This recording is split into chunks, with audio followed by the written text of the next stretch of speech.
Welcome to Sherlock Mondays, the Hound of the Baskervilles. I am Edward G. Pettit of the Rosenbach Museum and Library in Philadelphia, Pennsylvania. This is episode 5. We'll cover the 6th serial part of the Hound, chapters 10 and 11, as it was published in the Strand Magazine in January 1902. And joining me as co-host is Curtis Armstrong. Curtis. Hi. Very happy to have you back after Sherlock Mondays. We missed you on the final episode. Thank you.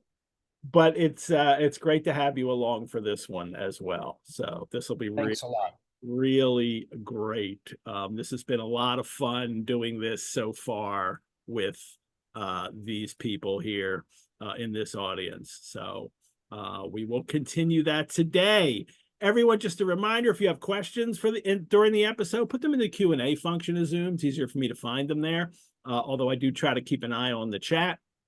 But the chat's really for you to have fun, as you always do, talk to each other, do your puns all through that, and enjoy yourself in the chat.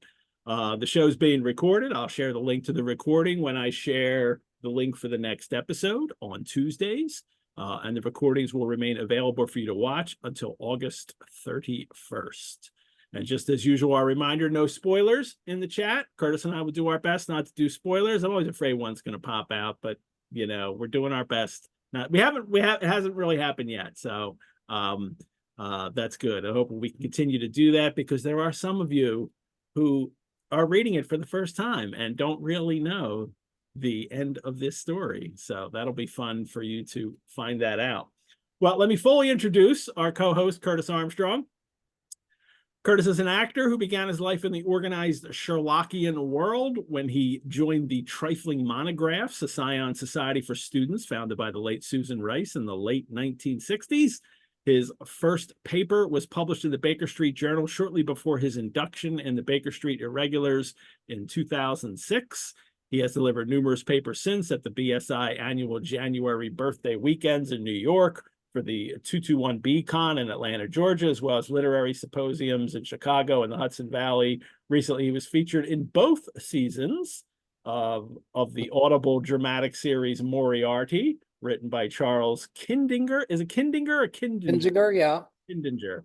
So that's Curtis, you've got the Sherlock cred going. So welcome. Well, thank you. It's a pleasure to be here, as always.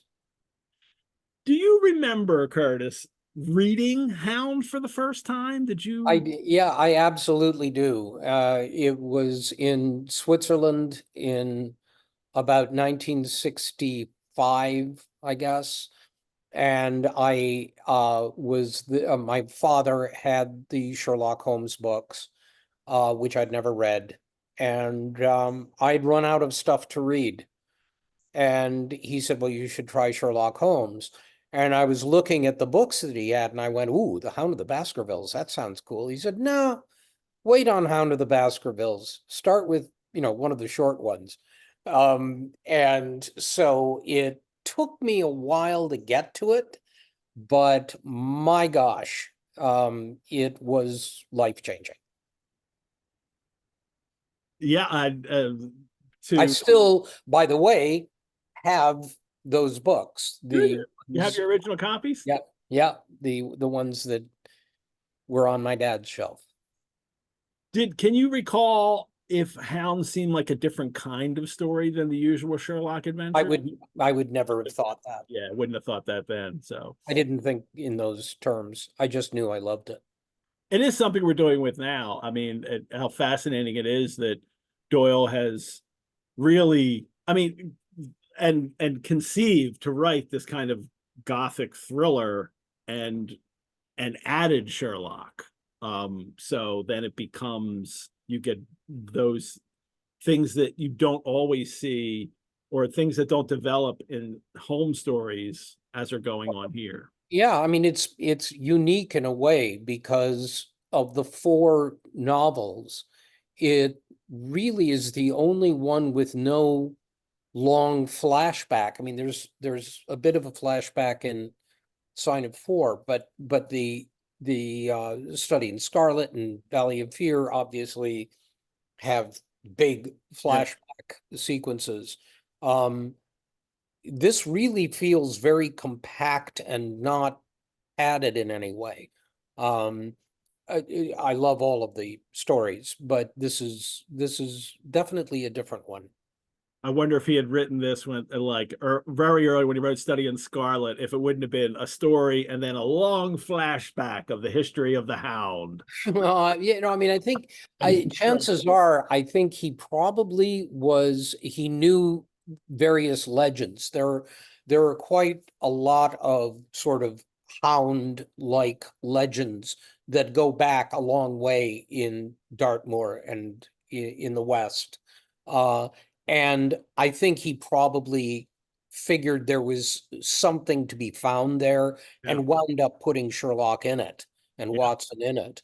But it's also interesting that he put Watson in it more than Sherlock. right. Uh, it's a really interesting book. I mean, I read them every couple of years, the complete stories, anyway. But because of doing this with you, I reread it last week with more attention than usual. It's really a terrific book. Vanessa has a question, and I don't want to get into this right now, Vanessa, because our final episode of this series is going to be the legacy of the Hound, in which we'll talk about adaptations. But that you're here, Curtis, and you don't have to go into great detail, but whatever you like to say, do you have a favorite adaptation of the Hound in TV and movies? Well, I've never done a big study of it. I would say, like many people, I think, certainly of my generation, it would be the Rathbone Bruce. In fact, this is what, 1939? In fact, one of the things that strikes me rereading it again this time was how much dialogue they took down to the cab driver who comes to 221B in the script of the 1939 Hound of the Baskervilles. It's almost taken Hmm. verbatim from the story, even down to little characters like that. And other things, this is just weird. It struck me, but when, well, no, I shouldn't say that. There are a number of cases. There are a number of cases in which uh, substantial dialogue from the book was put into that script, and it's one of the reasons that I love that movie. Yeah, yeah. And that's their first crack at Sherlock. Right, Right? That was that, and then the adventures, and then the right. present day, right? Yeah. With hair changes, considerable hair changes for Basil Rathbone for each You know one. what? Again, it's one of those things that when I discovered these movies when I was in high school and they would be on TV, I was utterly taken with them. Yeah, It never even dawned on me that his hair was weird. yeah. All I knew was this was the image that in my head of Holmes and Watson that I'd always wanted to see. So Is that your first? I mean, because it was your first, is that the one? Is that the go-to in your brain for thinking about? no, weirdly, I mean, if I'm reading the stories, I don't think that much about adaptations at all. I've been reading them for so long. I started, as a boy. So I remember, in fact, when I first became obsessed with the stories, and my dad, um, I was talking about it nonstop about how much I loved these stories. And I remember talking with my dad. He was shaving in Switzerland, 1965. And I'm going, and then this and this, and I love all of this. And I remember him saying, well, you should see the movies. And it was like my head exploded. I couldn't believe there were movies. In Switzerland, you couldn't see them. Yeah, By the time I moved back to Detroit in the late 60s, they were on every weekend. yeah. You still had to wait And to catch them so all. I dove into them. Yeah. And I never liked other adaptations as much, I think, as I liked that one. You know, like the Cushings. Not really. I always like the cushions. I think the BBC TV ones were they just could have been made better scripts and production values. But I love his Hound, and It's I tough. love him as Yeah, Sherlock. I mean, it's tough to make a visual representation of what's going on here. The Hound, you can't, you can't, We'll get to that later. it's just, it's something that is not really doable. But on top of that, one of the things that I love about this book so much is Doyle's descriptive writing about, like, Watson looking as he's, being carted around Dartmoor, talking about the firs and the setting in the setting sun, and the beautiful descriptive writing in this book. It takes my breath away. Yeah, Forget about, the mystery and the climax and all of that. It's all of this other just beautiful writing. we'll get to some of that today too, because there's a couple passages here that Yeah. really, keep that in mind. That moods using landscape for mood setting that are really well done in this. It's paintings. Yeah. He paints in this book in a way that he doesn't allow himself to do in other books. Mm-hmm. Because in the short stories, certainly it's impossible. And because so much of this is seen through Watson's eyes, it always is. But we're with Watson so much without the distraction of Sherlock Holmes Mm-hmm. that we're able to really sort of indulge in the beauty of his writing. Yeah. All right. Well, we should get to the story. We will be spoiler free. Be spoiler free in the chat, please. In the I hope in the last issue, and we covered two serial parts last week. But at the end of that, it's still Dr. John Watson, consulting detective, running a case here, investigating a case. And the Barrymore mystery gets cleared up for Watson. Then we had the pursuit of Selden out there on the moors. And then Watson sees the man on the tour in shadow, and this is who he'll wind up trying to investigate now. And he also really wishes Holmes was there to help. He really even says it at the end of the last part, like, "Oh, I hope you get here soon," kind of thing. So he wants Holmes with him. Yes. Well, this was January 02. And I remind the story started in August 1901. So because we're doing this weekly, I just want to remind everybody that the time frame for the original readers was they had to wait, a whole month for another serial part.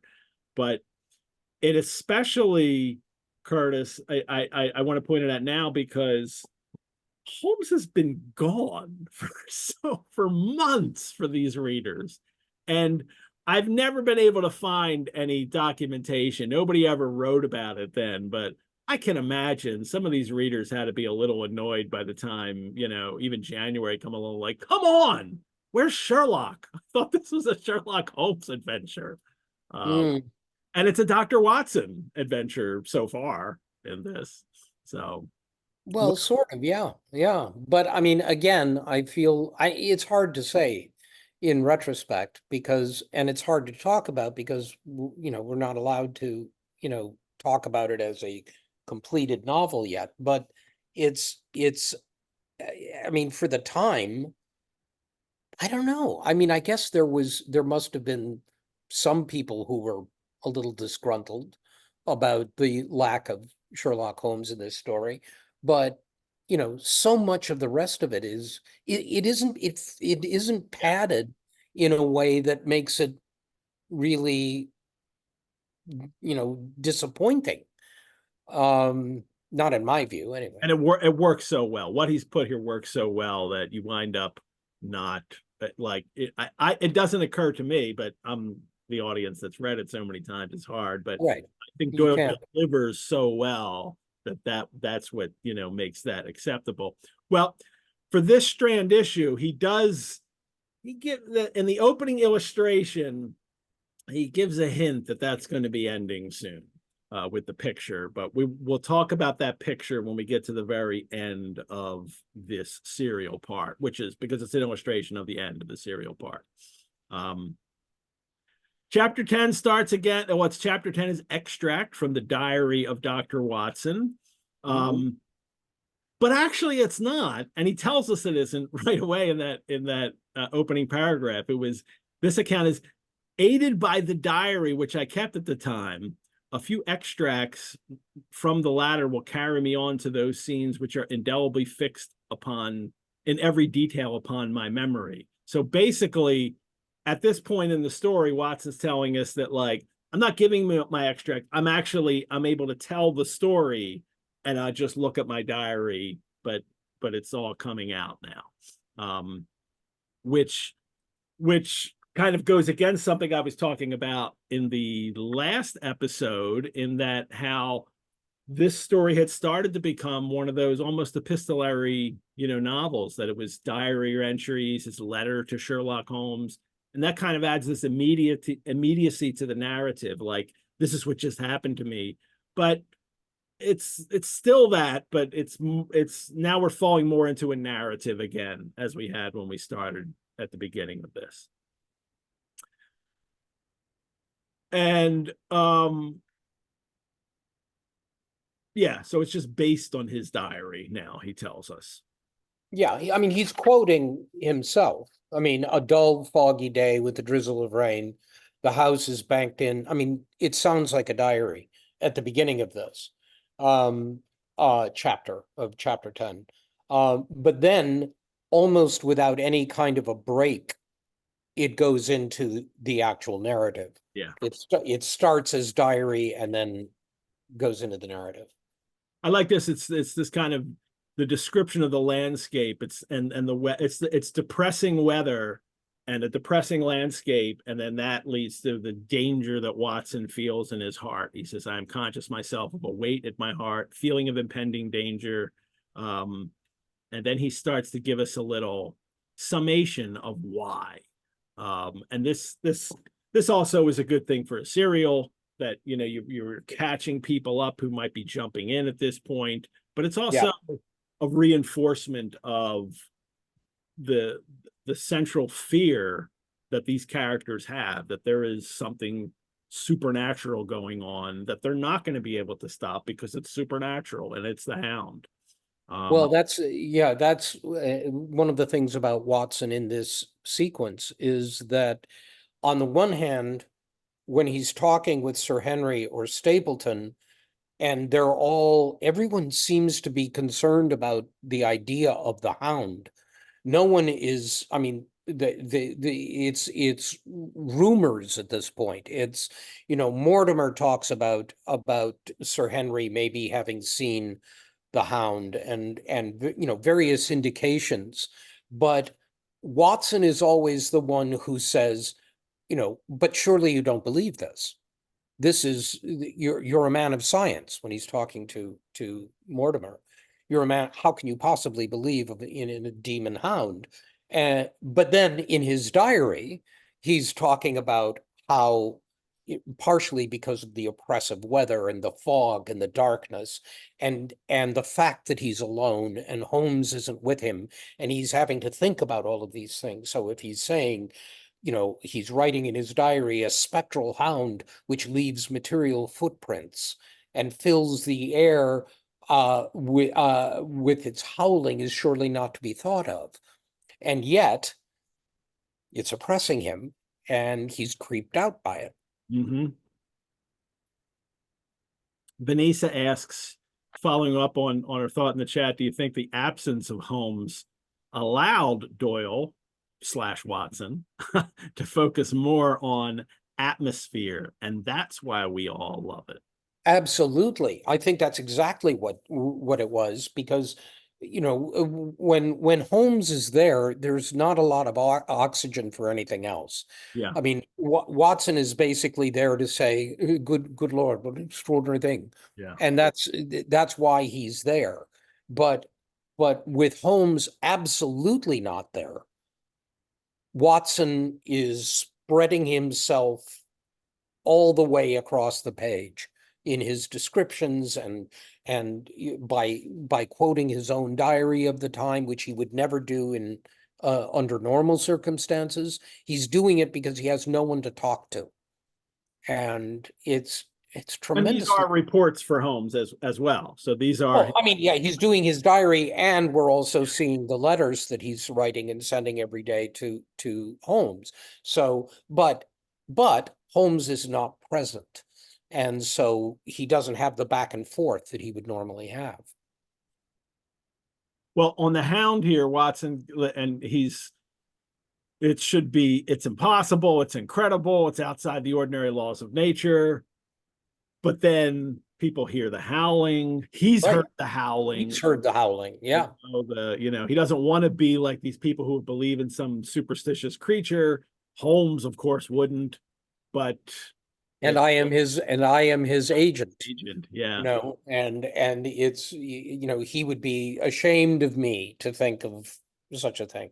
And he asked the real question that Holmes would ask at the end: where would such a hound lie concealed? Where would it get its food? He's like trying to figure out, like, okay, so if it's real, these things have to happen, and they're his questions. And of course, he also mentions then there was human agency in London. There was the man in the cab. There was the letter of warning to Sir Henry. So, right.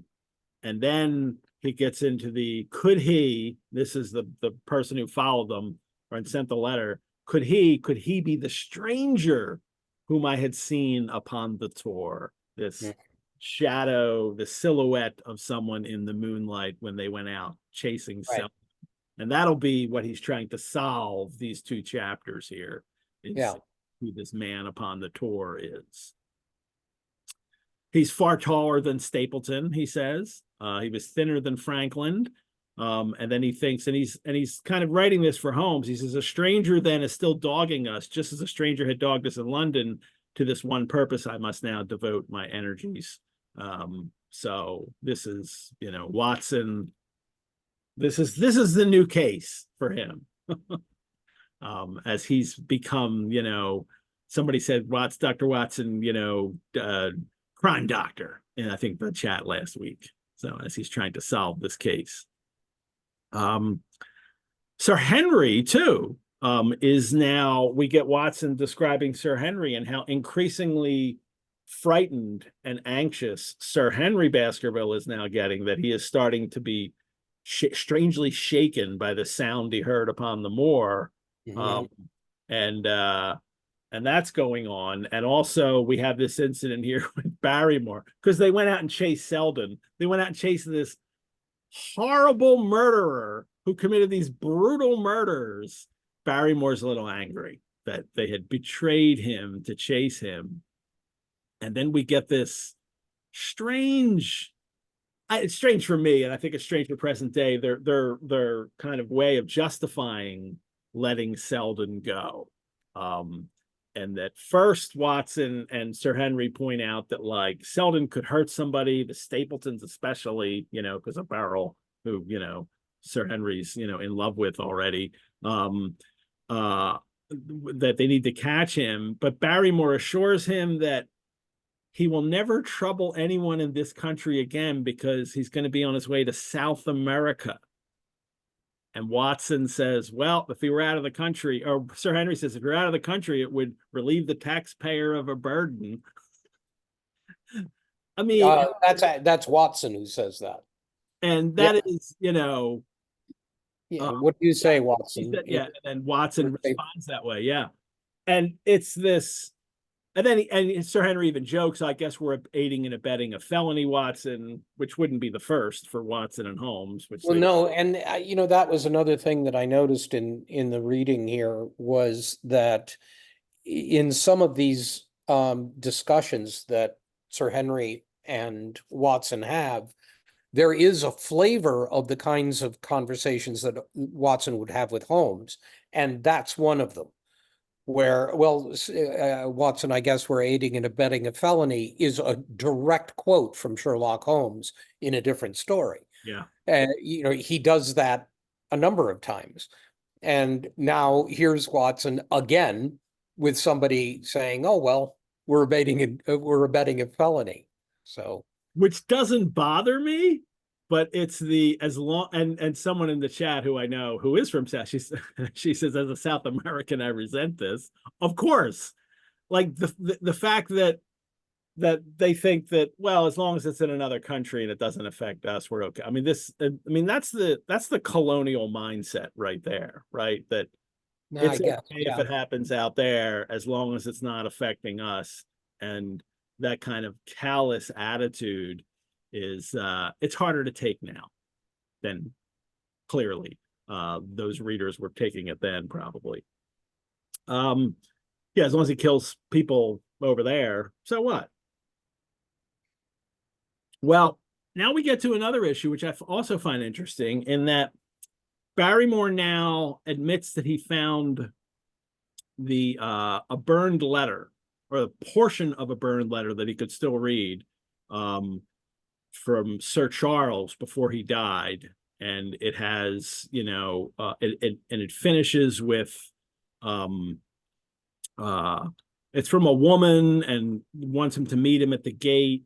And it's finished with, please, please, as you are a gentleman, burn this letter and be at the gate by 10 o'clock. Beneath it were signed the initials LL.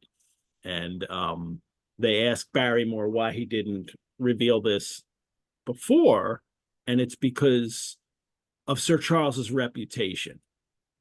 And reputation matters more than a potential crime, really is what it is. Now, of course, Sir Charles died of a heart attack.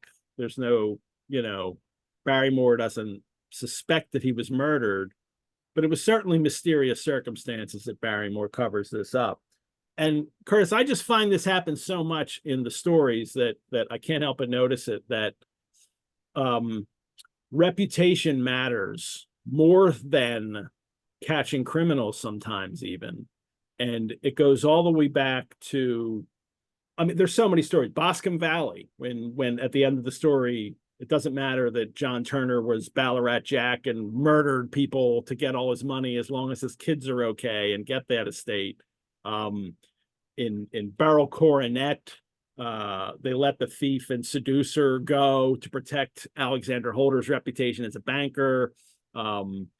It's even in Naval Treaty, the reputation of the government is protected because they don't want to report the thief, because the government will look bad for having let the treaty go.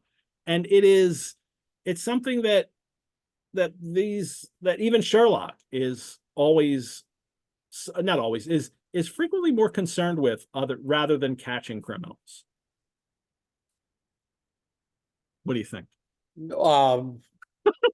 Yeah, I don't know. Yeah, I guess. It doesn't turn up so much in contemporary, crime stories. Well, you can't compare them. I mean, you're comparing Crimes are contemporary crimes. stories to something written at the beginning of the last century. I mean, Shouldn't catching the criminal and preventing crimes be what these? but the job isn't for them to capture Selden. I mean, if there is something else going on here that has nothing to do with Selden. What Barrymore is telling Watson here is they've arranged to get him out of the country. And in the meantime, Watson is concerned about what's happening with Sir Henry.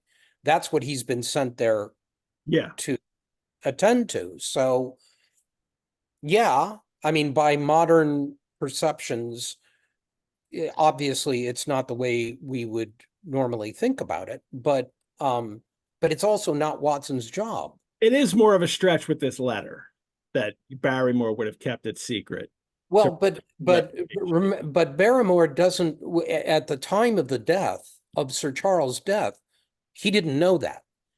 He only found out about it weeks after I think it was weeks, he says, after the death, that they were cleaning out his study, and he found this scrap of paper. It wasn't before, when they were still actively. I didn't catch that. He says only a few weeks ago she was cleaning out Sir Charles. Exactly. So it's not like he had the opportunity to present it when they were checking it out. And it had already been determined at that point that he died of heart failure. So what is the point? From Barrymore's perspective, what's the point in bringing a woman into it? At that late date, he's already dead. Thank you. Right. Yeah.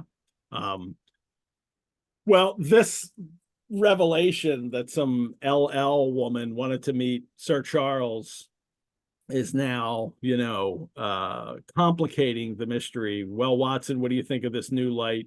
And Watson says it seems to leave the darkness rather blacker than before. So Yeah, that's another exchange that feels very Holmes and Watson. yeah. Yeah. And then he comments, he says, the notes which I had from Baker Street were few and short, with no comments upon the information which I had supplied, and hardly any reference to my mission. No doubt Sherlock's blackmailing case was absorbing all his faculties, but Watson ends that with, I wish that he were here. Yeah. Yeah. I mean, he's half of the team and the less experienced. So, and he is also really acutely aware that Holmes has sent him to be his agent. He's representing Holmes. And if he messes it up, it's a reflection on Holmes as much as him.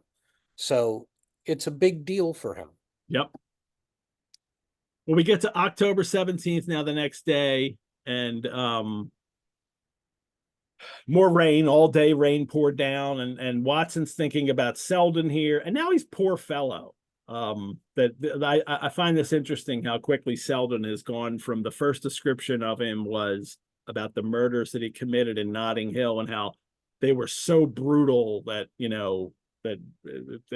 they were so brutal, and now he's out. They were so brutal that there was question raised at the time whether he was not insane.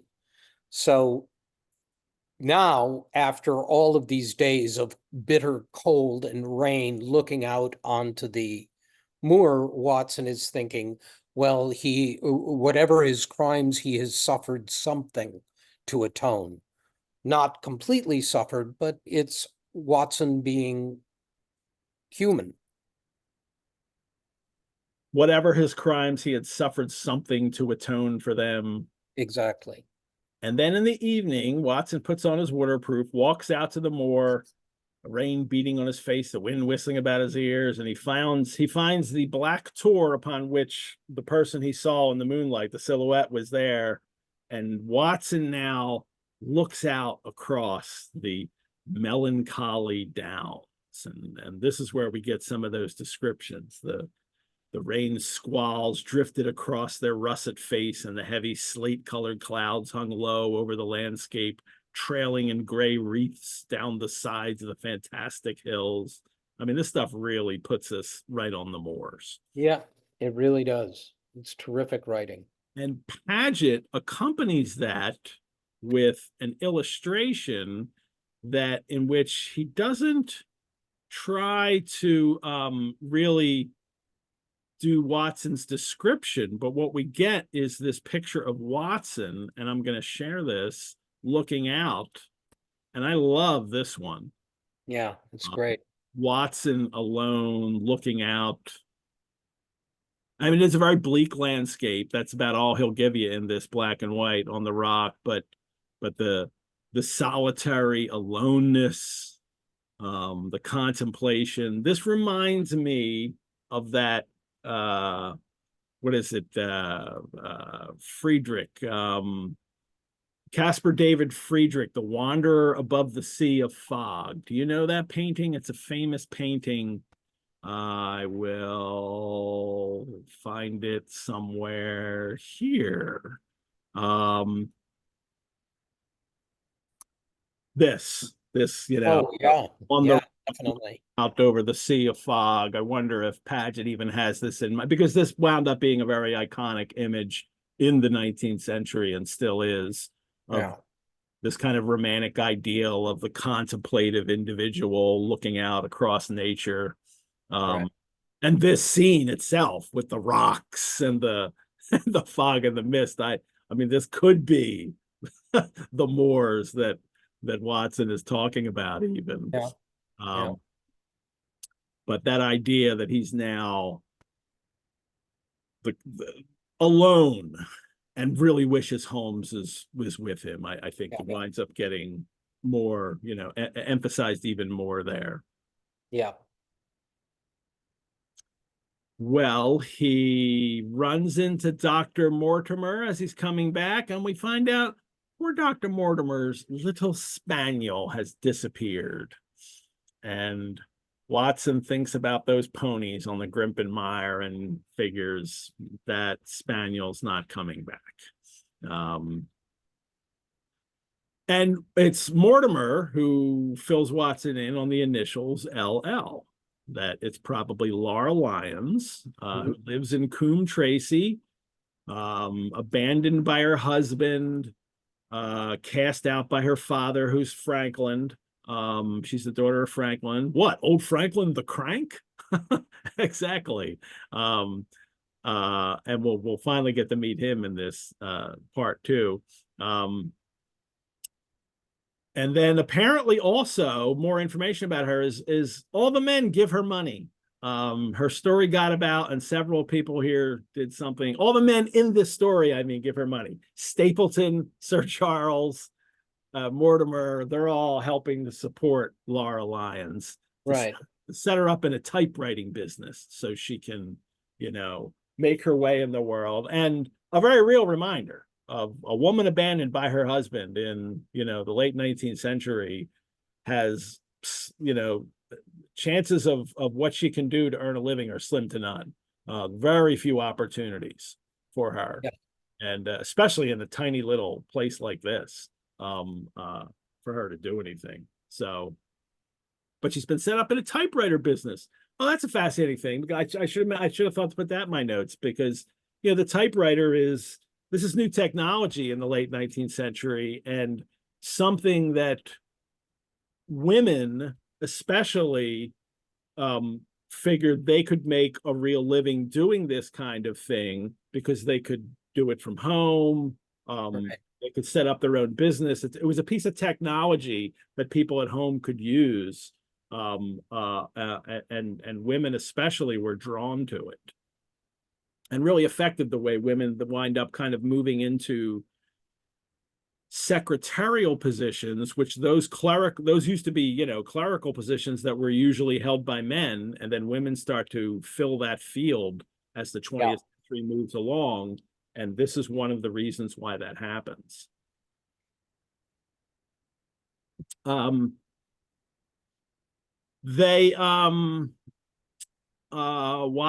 is I love this from Watson, right? This little passage where he's trying to get Mortimer to not focus on what Watson's investigating, and Watson says, he starts asking about craniology.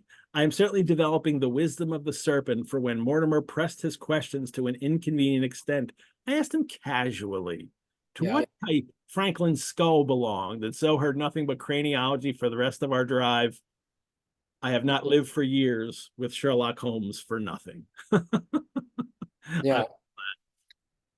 Holmes has taught him well. Yeah. And again, just to point out to me, another like Holmes, like Sherlock's not in the story. Watson keeps talking about him, right, Curtis? Yeah. Over. Yeah.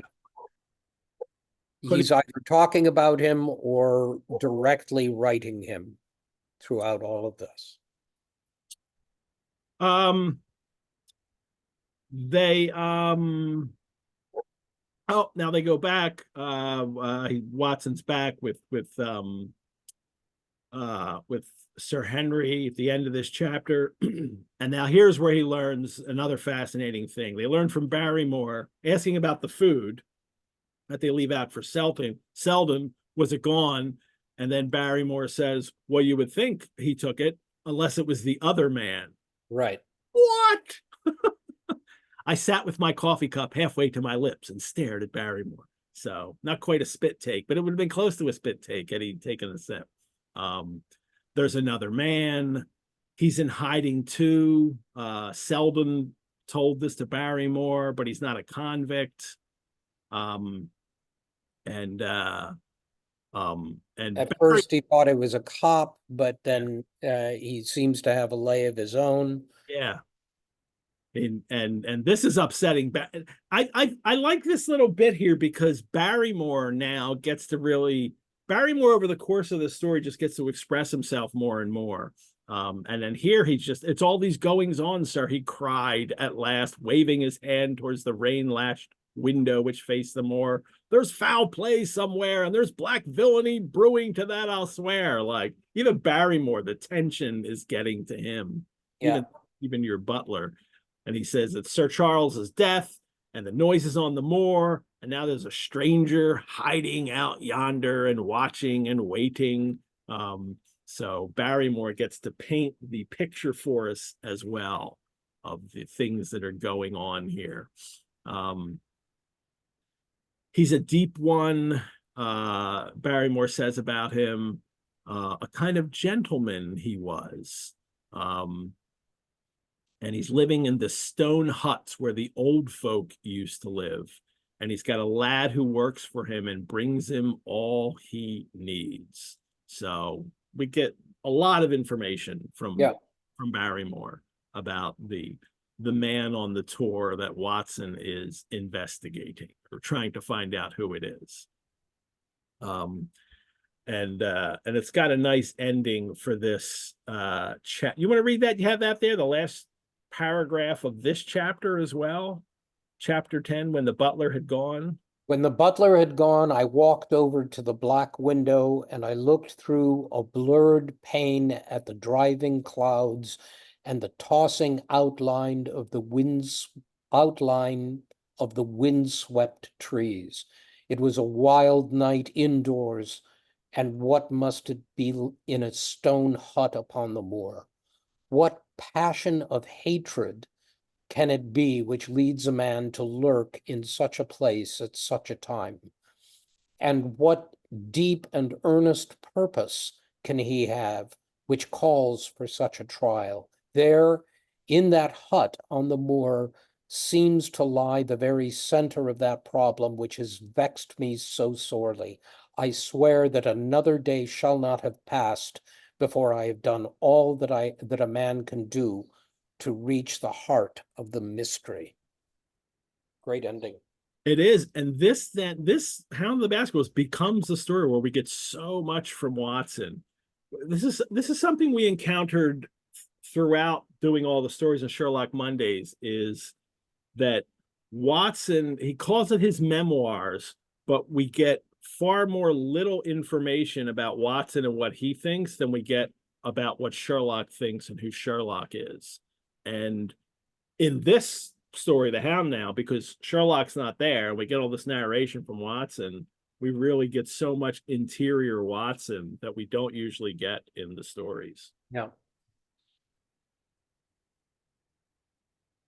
Well, here it is, chapter 11, The Man on the Tour. And it's the 18th of October, a time when these strange events began to move swiftly towards their terrible conclusion. So, all right, people, this is, we're getting close to the end, and it's incidents of the next few days are indelibly graven upon my recollection. So, and he's still trying to throw some further light upon these dark places. I'm sorry, I just give the whole sentence. He says, I felt that either my intelligence or my courage must be deficient if I could not throw some further light upon these dark places. So Watson is being challenged, and he's up to the task. First, LL, Laura Lyons. The lady was sitting before a Remington typewriter. He goes and finds her at Coombe Tracy, comes in, and of course, we get the Watson description of her beauty, right? Watson always notices this. She is one of extreme beauty. Her eyes and hair were of the same rich hazel color, and her cheeks, though considerably freckled, were flushed with the exquisite bloom of the brunette, the dainty pink which lurks at the heart of the sulfur rose. Watson, is always describing women in great detail. But it's the second part of this description which is fascinating, right? He says, but his second impression of her was criticism. There was something subtly wrong with the face, some coarseness of expression, some hardness perhaps of eye, some looseness of lip, which marred its perfect beauty. And that kind of, I mean, I always suspect his kind of judgmental male gaze to beauty in women, but this really puts me over. And I just, it makes me think, is it the fact that she is a woman who has lost her husband? So there must be. She's a woman with a sexual past. Yeah. That everyone knows about. And she married against the wishes of her father. He says married against the wishes of her. What that really means, we know, is that she was somebody who had a relationship with this rascal painter who showed up on the moor, supposedly sketching, and then wound up marrying him, and that makes her fall below Watson's high standard of what a beautiful woman should be. There's something wrong with her. Their beauty is no longer pure. Well, she hasn't saved herself for the right man, is, I think, one of the things that's underneath here. Yeah. She has a history, and Watson finds that disturbing. He likes his beautiful women pure and inexperienced. And she's not that. She's not that. And all the men want to help her in this town. I mean, this picture's really painted of her as somebody who, women are not. Well, no, I'm not sure. I don't think there's anything sexual going on there, but it's the fact that all the men also see her as someone that they are able to have some kind of relationship with. Like, they're allowed to be associated with her, I think, because she's not pure. Well, and I think they all know, I mean, as they say in this chapter, that Franklin was a bastard. I mean, he was a horrible father and treated her badly and cut her off without a penny. And so some of these men around in the area, set her up in this perfectly legitimate business. And she seems to be doing quite well. So, but I mean, I think that's really, all it is. The rest of it is all Watson imposing. He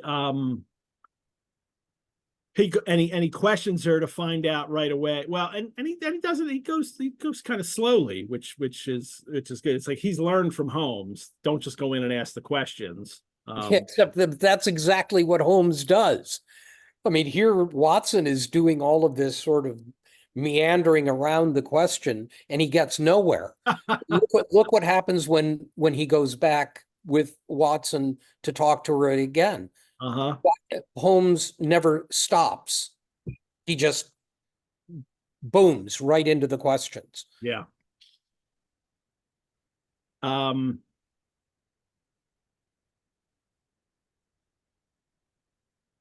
Ooh, that's interesting. That's a question I don't think I'm going to wait on for a little bit. And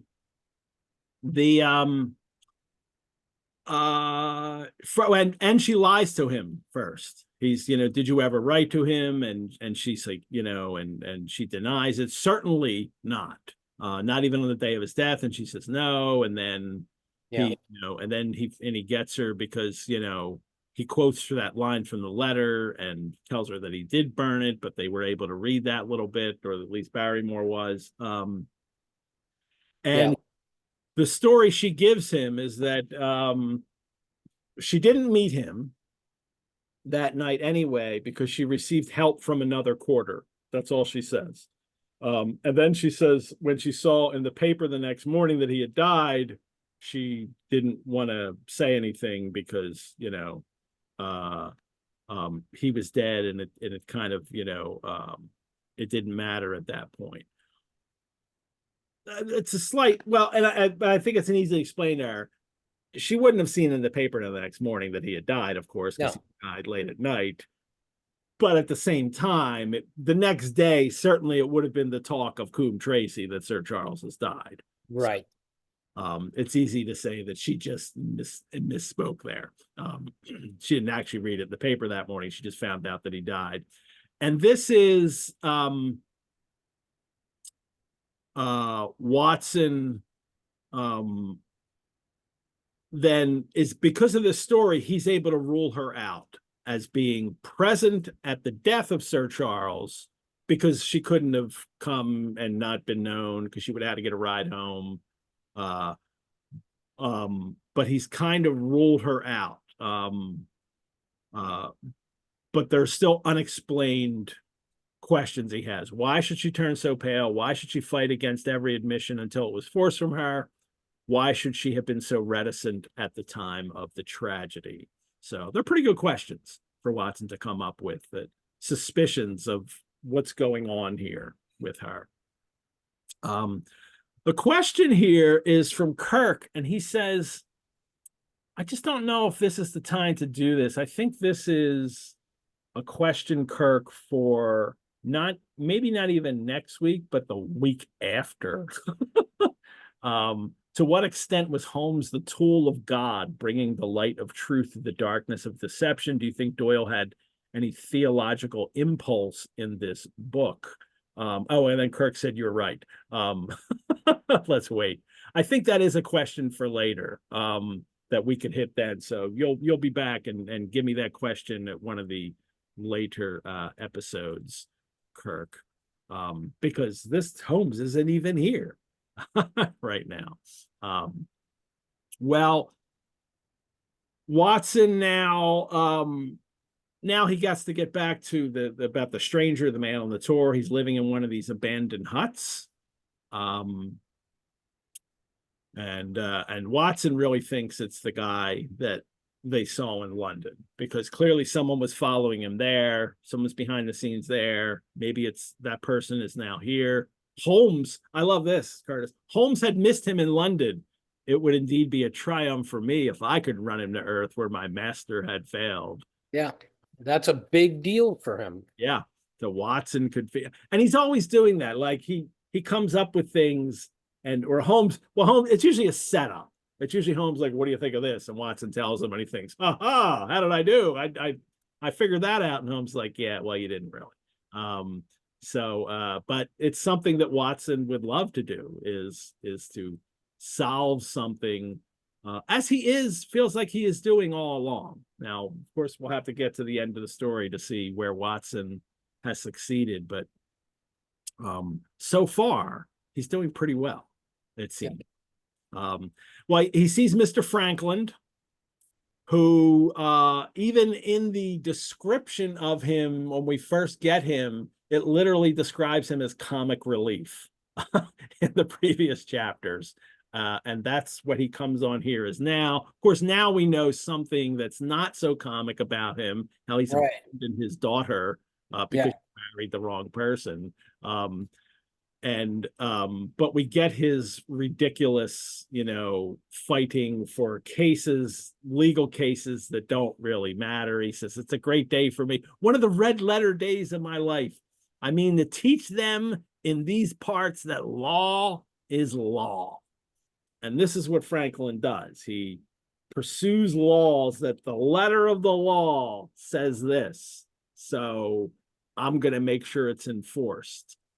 And that's interesting for me, because that's an idea that Holmes just out and out derides in other stories, that Holmes is all about justice and he's rarely about the law.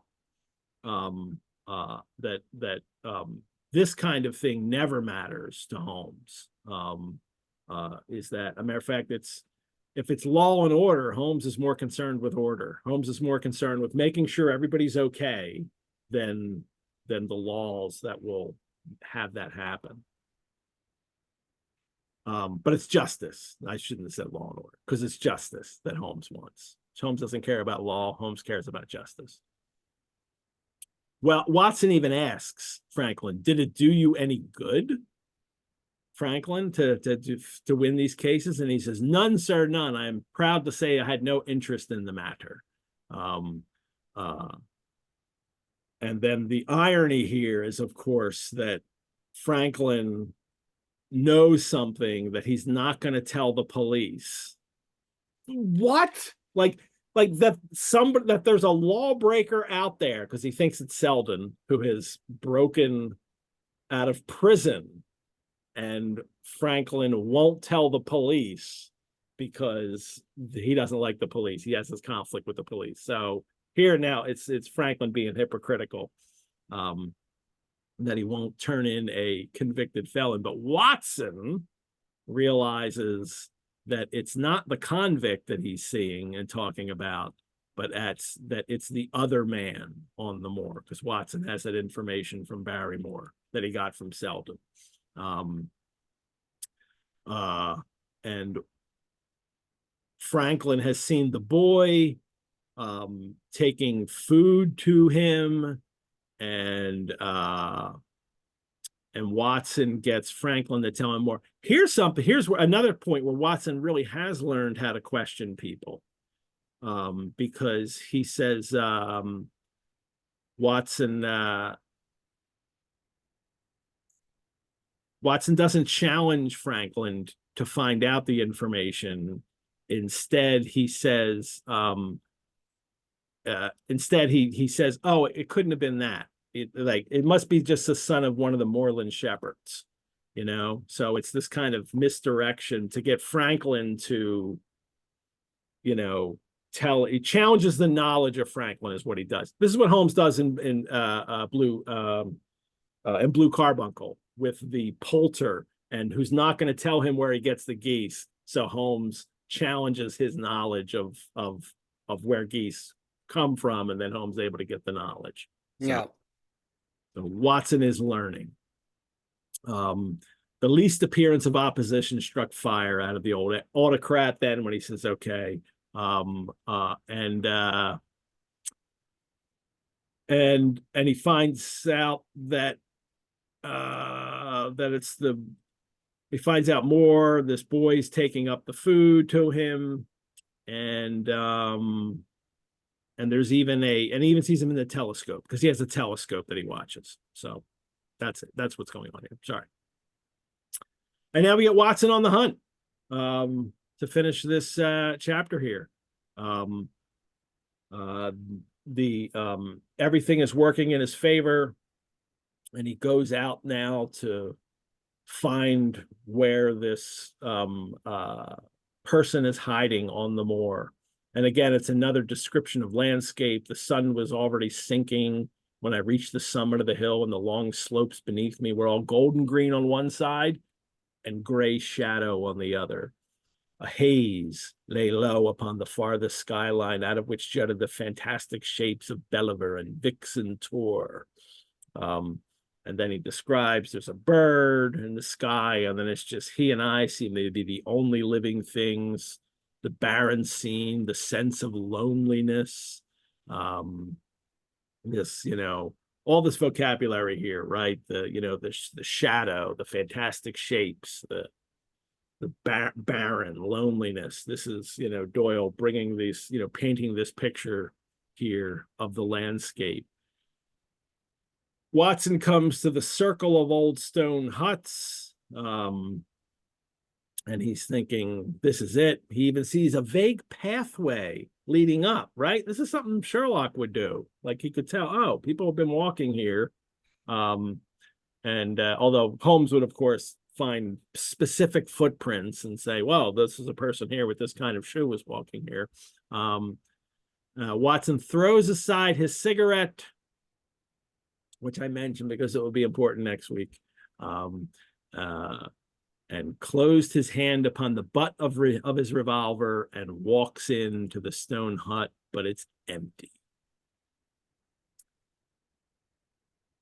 Within, though, is the evidence that somebody's living there. There's food. There's a full bottle of spirit standing in the corner. Is that booze, or is that alcohol for other purposes? I'm not sure, because he only says spirit. Brandy, probably. Yeah.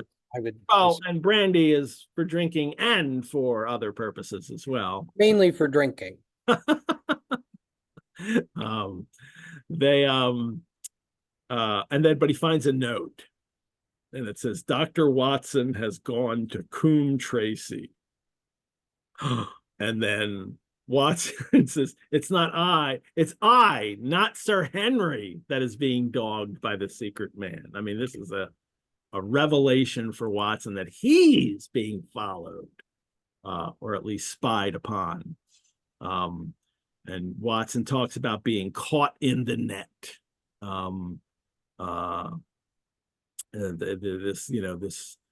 This feeling that a fine net is being drawn around us with infinite skill and delicacy, holding us so lightly that it was only at some supreme moment that one realized that one was indeed entangled in its meshes. Well, he says, the thing that strikes me about this, which I'm sure somebody can answer, but since I was reading it, it never occurred to me before. Who wrote that note? It couldn't have been Cartwright. Cartwright isn't following Watson. Cartwright is there for Holmes. Watson decided at the last minute he was going to go to Coombe Tracy to talk to this woman. Interesting. He goes to Coombe Tracy, talks to her, and on his way back, stops and talks to Franklin, and then finds the booth, the hut, with this note. Something I want to talk about next week. Well, but it's in this chapter, though. Well, but next week we find out more about the note and why it's been there. We won't find that out yet. But we do get the strongest possible hint. Well, they'll mention it, who it is. Like, we don't even know who the messenger is at this point. But Watson does feel like he's being followed here. And then on his investigation of what's going on here, this is a person of Spartan habits, cared little for the comforts of life, how strong he must be. And then, was he our malignant enemy, or was he our guardian angel? And I'll ask you to read the last paragraph, but I'll cue you into that. With tingling nerves, but a fixed purpose, I sat in the dark recess of the hut and waited with somber patience for the coming of its tenant. And then at last I heard him. Far away came the sharp clink of a boot striking upon a stone. Then another, yet another, coming nearer and nearer. I shrank back into the darkest corner and cocked the pistol in my pocket, determined not to discover myself until I had an opportunity of seeing something of the stranger. There was a long pause which showed that he had stopped. Then once more the footsteps approached, and a shadow fell across the opening of the hut. It is a lovely evening, my dear Watson, said a well-known voice. I really think you would be more comfortable outside than in. To be continued. But the well-known and the shadow that fell across the opening of the hut, now we can look at the picture from the opening of this story from this issue. And this is what kind of gives it away, that it's not necessarily a spoiler for us to talk about this. Here's the picture, and the picture is entitled The Shadow of Sherlock Holmes. So I think it'd be hard pressed for a reader then or now to not think that well-known voice was not Sherlock Holmes to begin with, but the picture even lets us know it's the shadow of Sherlock Holmes here. I don't think it's, of course you can say, well, it's being metaphorical, but it's not being metaphorical. All this danger, all this suspense And this is something that Doyle is really good at, to have these kind of situations, and then there's a light moment at the end of it. Oh, my dear Watson, said a well-known voice, to kind of do away the suspense that's been happening here, and which would be not only a relief for Watson, which we don't get in the story, but it's certainly, I think, it should be a relief for the reader, who's finally like, ah, Sherlock. And then to be continued. So it's like, I've given you, well, you're gonna have to wait. Next month, you'll get to read more about this. Right. And we'll find out what's been going on. But the and thank you for reading that, because I love the way that he really creates that suspense, then another and yet another coming near and near. I mean, there's very simple ways to create suspense in a story, and they work. You have to get through that and slowly pace your way, and he's shrinking into the corner and he's got his pistol ready. And there was a long pause. I mean, Doyle takes his time to get to the final line, even though the final line is lighter in tone to relieve the tension that has been coming up here. Well, all about Watson investigating. Again, we've had this for, several serial parts now. I think 4 in a row. It's been 4 serial parts of just Watson on the case, Curtis. That's unusual. I mean, well, it's clearly unusual because they're usually short stories. We don't get this much Watson investigating himself ever. Even in the stories, Holmes will go out and investigate and leave Watson alone to wait for those things to happen. And here we get the crime doctor on the case. And that's it. Thanks, Curtis. You bet. We made it through, and in record time, but I didn't think that there was going to be a ton that was going to hold us up in this issue. Next week, we're going to do 2 serial parts, because we had to condense it a little bit to get in our 8 episodes. But I want to thank our chat, Mrs. Hudson, Brianna, for managing the links in the chat. And I want to thank you, Sherlockians, for joining us for this 5th episode of Sherlock Mondays, The Hound of the Baskervilles.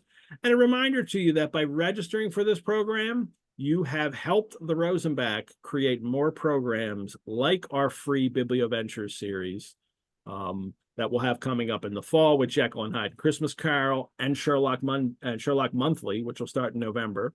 You've also helped us care for our collections, including the several Doyle first editions we have and the manuscript for The Empty House. If you would like to make a further donation or become a member, you can do so at our website, rosenbach.org. Your generosity will be greatly appreciated. I will see you all next week for episode 6. Joining me will be Scott Monty, Curtis. Scott Monty from I Hear of Sherlock. I know, Rob, I Hear of Sherlock Everywhere and Trifles. We will cover 2 serial issues, February and March 1902, and it's chapters 12 to 14. Now, if you're reading a book of Hound of the Baskervilles, don't read all of chapter 14.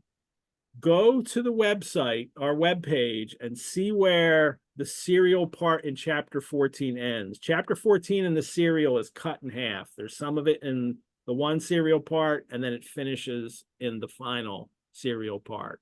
So, but if you're reading, I don't know how you're going to stop anyway. Like, how do you stop reading this story when you already have it? So almost at the end, it's going to be hard not to go through. But if you really want to follow it as a serial, go to the webpage where we post the PDF facsimiles and see where that chapter ends. And that's where you can stop reading in your book. All righty. Thanks, Curtis. I will see you at something, I hope. One of these days. I've loved your contributions to Sherlock Mondays in this. I really appreciate it. And I've enjoyed it too. Thanks, Ed. Beautiful. All righty. Bye-bye, everyone. I am Edward G. Pettit of the Rosenbach Museum and Library, where the game is a book. Thanks, everyone. Now I'll share the picture. There it is.